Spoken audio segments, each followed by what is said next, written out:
I think we can all agree 23 games, more than enough, right? We can call the season now.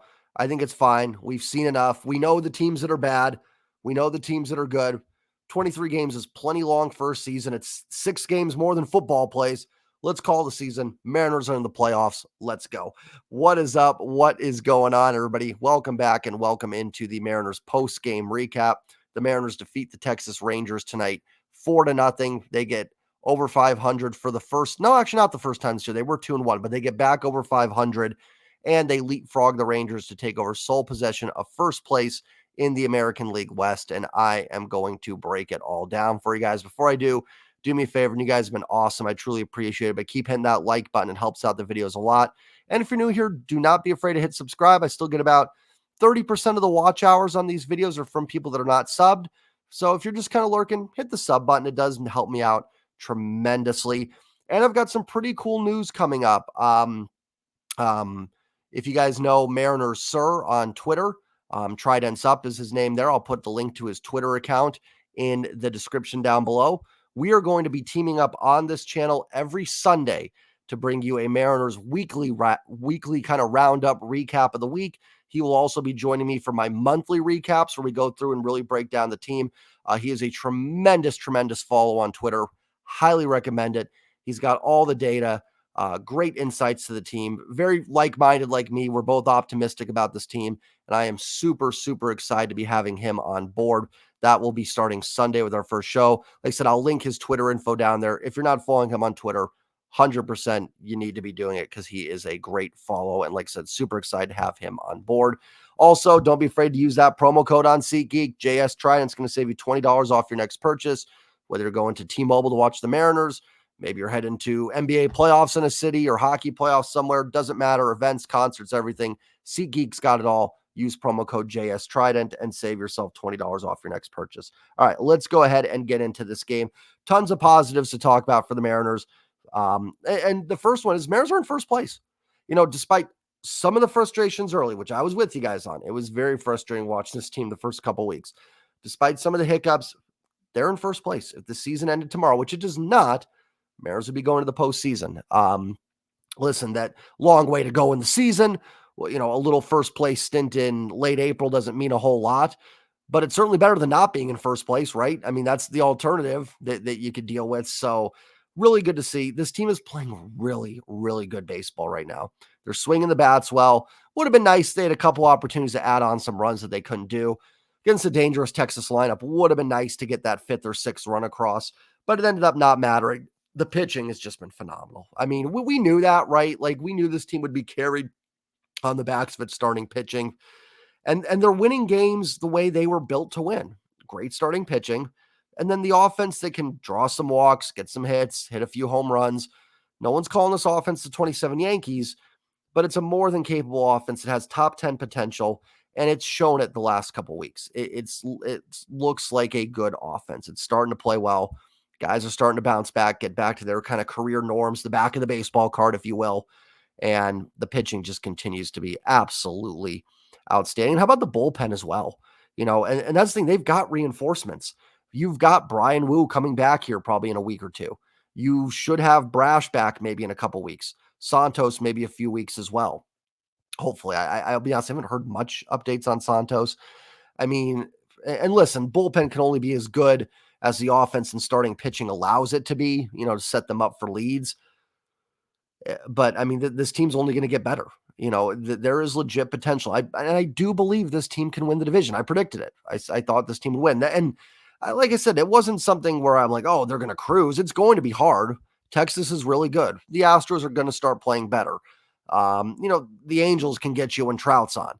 The A's are bad, but you can't expect to go, 12-1 against them either. And they are improved.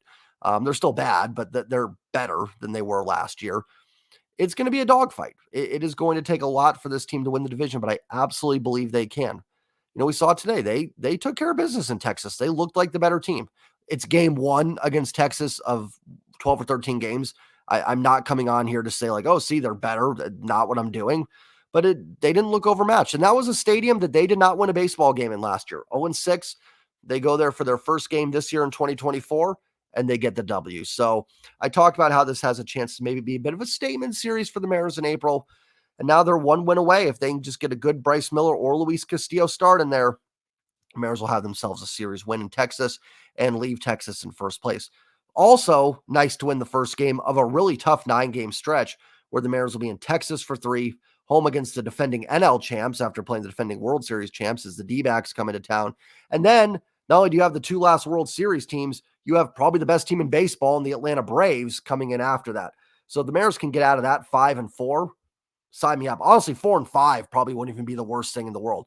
But 5-4 just feels better. It's an over 500 mark, and they're 1-0. So now 4-4. If you can go 4-4 for the next 8, you're in good shape. And then it opens up a little bit. I think you get Oakland, or you do play, and then you play Houston, who's struggling, but still a good team. I think you do get Oakland here. Is that towards the end of May? Maybe you do finally get a series against the A's. But anyways, let's break down the box score. A tremendous, tremendous win tonight for the Mariners. Logan Gilbert, absolute. I mean, I can't say enough. I think he's the favorite to win the Cy Young. We're in April. I know. We'll see how Bryce Miller pitches tomorrow because he'd be the second favorite for me. 6 2/3, 2 hits, no runs, no earned, 4 walks, 6 Ks. I know people might look at the 4 walks and kind of go, oh, Logan wasn't on his game today as much as he's been in the past. And I will say, like, his splitter didn't have the same bite tonight. The command wasn't quite as good. But some of that credit has to go to the Rangers. That team spits on everything that is not in the zone. I meant to mention that in my series preview yesterday. That and bullpen. Someone mentioned that in the comment section. I don't know why I haven't talked about bullpens in the series preview. The bullpen is certainly kind of like the special teams of baseball a little bit, but I definitely need to be talking about bullpens more. So I will have that for the D-back series preview. So thank you to who pointed that out. I don't have it in front. I don't remember who did, but thank you. The Rangers, if it is not in the strike zone, they spit on it. They even spit on things in the strike zone. I've seen their hitters with 3-ball counts and a pitcher throws a strike right down the middle and they're throwing their bat walking to first like, oh yeah, well, we took it, so it must not be a strike. They spit on everything. They have a great approach at the plate. And not only that, not only do they manage to find a way to spit on all the close pitches, they're also really good hitters. Marcus Semien, Corey Seager, Evan Carter, Wyatt Langford will get there one day. Jonah Heim, Nathaniel Lowe are all really good players in that lineup. So not only can they hit, they also they take anything that's close. And I did, obviously 4 walks, the command probably not quite there for Logan. I didn't see anything that made me go, ooh, he just didn't have it in that department. There were some close pitches that the Rangers just spit on. Nothing he can do. And he backed it up with 6 strikeouts and a lot of those looking. So it goes to show you the Rangers were laying off. It's what they do. It's part of what makes their lineup really good. So I thought Logan was phenomenal. The 4 walks did not bother me at all. Obviously you want to have less than 4 walks. They didn't hurt Logan tonight, and I don't think they were a sign of anything other than Texas is good, and they will spit on good pitches. So Logan, phenomenal. Ryan Stanek does his job. Logan got maybe a little bit of a jam in the 7th. Lowe had the leadoff double, got to 2 outs. Then it was Jonah Heim that walked. Leotis Taveras came up. Nice job by Stanek to get Taveras there because if you don't, you've got Semien and Seager on deck, and you couldn't go to the bullpen there. Stanek would have had to face Taveras, Semien, and then Seager had they come up in that inning because you got to face 3 batters minimum. So nice job by Stanek to get Taveras because I really didn't want to see Stanek versus Semien or Seager in that spot. So nice job by Stanek to get out of that 7th inning. And then how about Gabe Speier? Talk about how good Logan Gilbert has been. Gabe Speier has been every bit as good as a reliever. Shutout inning with 2 strikeouts, struck out Semien on 3 pitches. He's getting righties and lefties out. Speier is a legitimate setup guy, not just a lefties guy. Seager actually smacked a line drive off him that went right into Haniger's glove at 110. Corey Seager is really good. I'm not worried about that at all for anything with Speier. Then he strikes out Evan Carter. Talk about missing Brash and Santos. I feel like I bring them up every post-game recap, but one of the reasons I haven't missed those guys too much is Gabe Speier. This bullpen is going to be absolutely loaded when Brash and Santos get back. Just think about it. Munoz, Speier, Stanek's been solid. Brash, Santos, Saucedo, Tyson Miller's been really good. These are all guys are just capable of getting big league outs in tough spots. They don't walk guys. They're able to get swing and miss. I mean, I thought Brent DeGust did a pretty good job, and he went back to AAA when Cody Bolton came back, and that's fine. I'm not like arguing with the roster move or anything, but that's just how good and deep this bullpen is.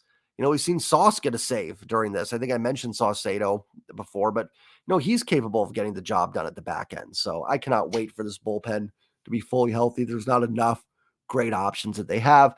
Munoz finishes off in the ninth, gets Garcia to strike out. The ball bounces right back to Cal on a wild pitch on the strikeout. Mariners catch a little bit of a break there. Lowe gets a base hit. It was on an 0-2 pitch. I don't even think it was hit that hard.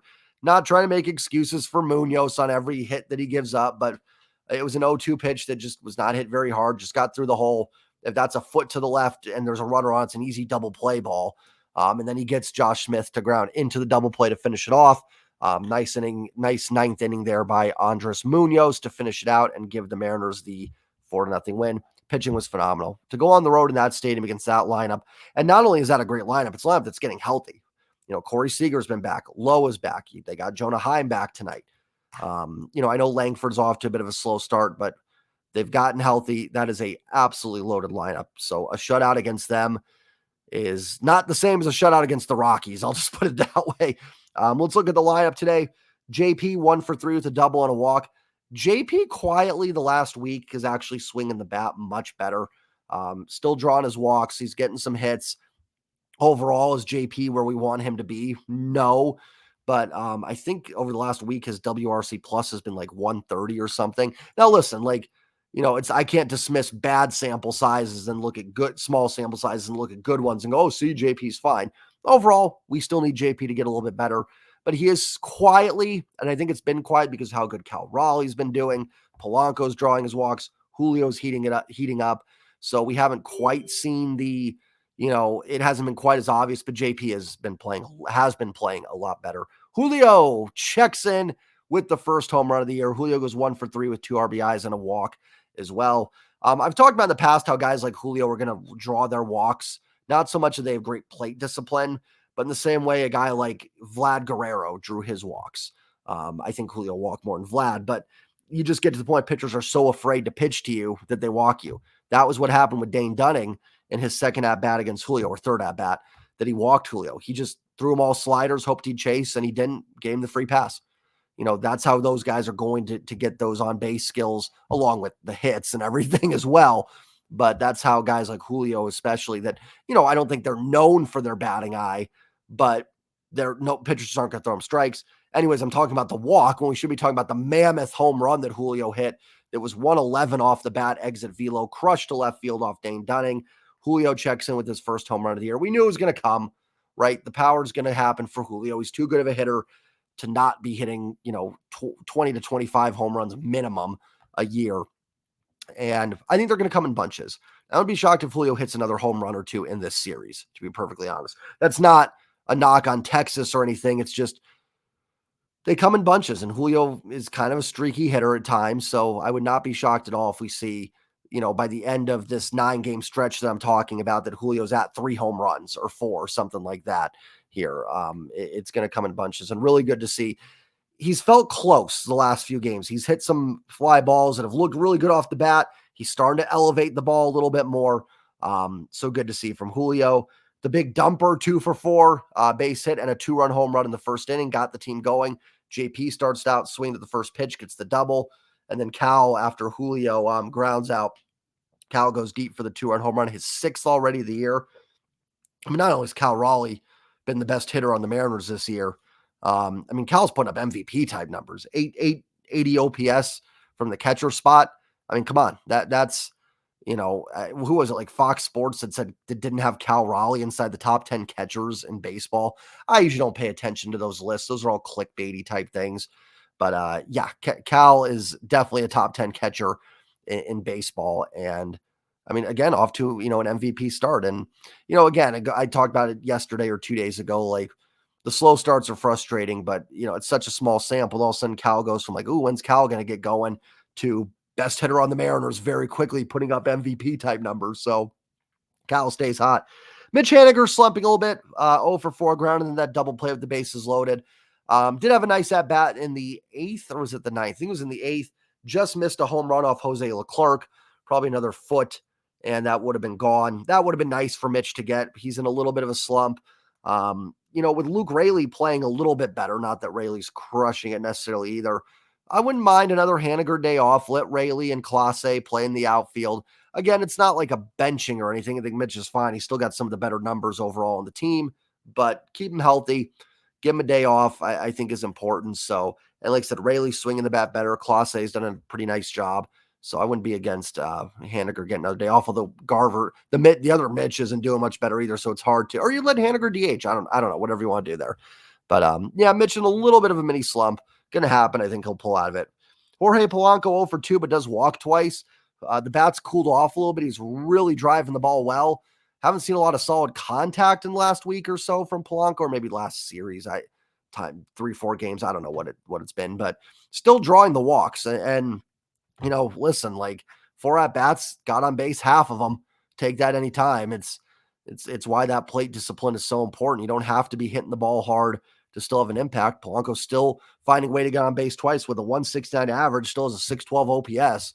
So the on-base skills doing a lot for Polanco. Again, like I said with some other guys, want to see some balls in the gap here from Polanco, a little slugging, but still finding a way to make a positive impact even when he's not fully dialed in. Ty 0 for 4, tough game for Ty. Garver 0 for 3 with a walk, got his World Series ring today. Continues just, Ty and Mitch Garver, just need them to hit better. I mean, I'm not going to go into it every post game, but yeah, need Mitch Garver to be better. Luke Raley 1 for 4 with a hit off a lefty. He had a line drive into the gap that I swore was going to get down. It was after the Mitch Garver walk. Texas can fly in the outfield there with Taveras in center field. And Adolis Garcia. I talked about the Rangers line. I forgot to mention Adolis Garcia. I don't know how I forgot him. So I thought Raley was going to have an RBI double. He's starting to swing the bat better too. I feel like he's due for a long ball here, so we'll see. Maybe this series he can get it. Josh Rojas 1 for 4, the double, and a tremendous play at third base. Cannot say enough good things about Josh Rojas. What a nice addition he's been. And I love Paul Sewald too. If you guys remember though, I liked that. I liked that trade last year. I thought they got good value for a relief pitcher. And I mean, honestly, so far, Josh Rojas alone has kind of been worth it, I think. The bullpen's been fine. You're getting Brash and Santos back, fingers crossed, hopefully soon. And Rojas has provided some really, really good value. And even going back to last year, not just in the 23 games this year, I know a lot of people pointed to, they missed Sewald down the stretch. But if they didn't make that trade, then you've got Colton Wong still at second base. And Rojas had some big hits, played really well for this team in the second half last year. So I cannot say enough good things about Rojas. That play that he made, Garcia hit that ball 108 off the bat. That thing was stung, and Rojas was able to make the play. That's all I've got. Tremendous win for the Mariners. I think it takes a little bit of pressure off for the rest of the series. Again, it's April 23rd. Is it 23rd or 24th? Hold on. 23rd. Not that really matters, but is this series the most important ever? No. Like I said, it's April 23rd. Deep breath. If the Mariners sweep here, we got a lot of baseball left to be played, but it feels good to get the first game of this series. Logan was tremendous. The offense did enough. Again, Mitch double play, bases loaded. Julio strikeout with runners at the corners. Against a team like Texas, I'm not asking for 13-0 there and grand slam and a 3-run home run, to make it 11-0. But getting that to 5 or 6 would have been nice. 4-0 always lends yourself to, like in the seventh inning, Taveras reaches or something, and then Simeon's a grand slam away from tying the thing up. You get to 5 or 6, you avoid those situations. I'm not trying to harp on it as a great win, but that would be the only kind of negative today, I'd say. But yeah, I think this hopefully takes a little bit of pressure off this series. And now you've got Bryce Miller and Luis Castillo going the next 2 days, both with a chance to get the Mariners a series win and guarantee they come out of Texas in first place. Mariners are back over 500, which feels good. And they've rebounded very quickly from that 6-10 start. They've won 6 of 7. From a 4-8 start, they are 8-3, and they are looking good too. I've said in every video, but as bad as they looked early on, they have completely flipped the script. Their run differential's back in the positives. I mean, they were sitting there at 4-8 with like a negative 24 run differential. I'm like, ooh, the back of my head, like maybe they aren't very good. And now, boom, they're up to a plus 7 or 8 run differential now. You know what I mean? So it's why it's important to be patient. It's still a long way to go. This doesn't mean that they're completely locked in and set, but Fangraphs odds have them as the favorite or the best odds to win the division. They win game 1 against Texas. And listen, I had a lot of people, I'm not criticizing anybody, but people in my comments when I was kind of saying, hey, be patient. And they're saying, hey, every game counts as one, which is true. You guys are right. Game in April matters as much as game in September. They're both worth 1. Well, then this is a big win, right? This is a big one. This is one that it counts as 1. You've got to boost up on the Rangers. I guarantee you the playoff odds are going to go up a little bit for the Mariners tomorrow. So there we go. Nice win. Logan in Cy Young form. Bullpen fantastic. Julio gets the first home run of the year. Cal stays hot. Mariners over 500. Mariners are in first place. Enjoyed, everybody. Have a great night. Hit that like button. Hit subscribe. Check out Mariners Sir on Twitter. I will link his account. Really looking forward to having him on board on Sunday. It's going to be a lot of fun. Check out that video. Have a great night, everybody, and go Mariners. Peace.